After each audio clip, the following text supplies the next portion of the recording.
la question sur le parcours, c'est Laurent, qui a une comparaison à faire, je crois, avec un tour un peu plus ancien. Voilà, Laurent. tout à fait. En regardant un peu de haut, on va dire, si on regarde la carte, on s'aperçoit que le Tour de France 2019 ressemble étroitement à celui de 1969, qui est l'année où Eddy Merckx a gagné son Tour de France, son premier Tour de France, me semble-t-il, parmi une longue série. Alors, pouvez-vous me citer sur ce parcours, quelles seront pour vous vos étapes coup de cœur, tant sur le plan sportif ou géographique, pour ce tour qui... Alors d'abord, si le Tour 2019, Tour du centenaire du maillot jaune, part d'où il part, de Bruxelles, c'est pour Eddy Merckx et pour le maillot jaune.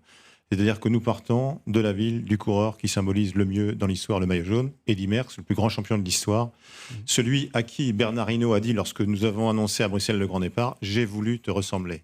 Et avoir entendu Bernard Hinault dire ça à Eddy Merckx devant les élus de Bruxelles, devant les journalistes, devant des fans de vélo, c'était quelque chose de très fort. Donc s'il y a une sorte d'alignement des planètes, la ville de Bruxelles était candidate. Pour les 50 ans, en effet, de la première victoire d'Eddy, nous, on trouvait ça exceptionnel de pouvoir partir de Bruxelles, la ville d'Eddy Merckx. Donc la première référence au parcours, c'est ça.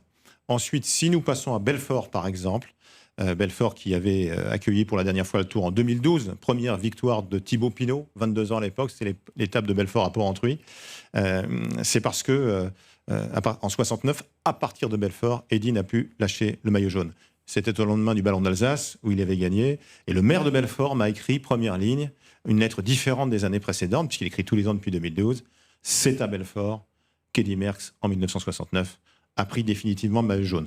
Si nous arrivons à Valloire, donc la première des 3 étapes alpestres, Embrun-Valloire, les 3 grands cols, Var, Izoard, Galibier, 3 cols à plus de 2000 mètres, il y a une seule arrivée dans l'histoire du Tour de France à Valloire, 1972, vainqueur, Eddy Merckx. Voilà. Et donc tous les maillots. Pardon ? Et tous les maillots. Et évidemment tous les maillots. Donc ça, c'est quelque chose d'absolument essentiel.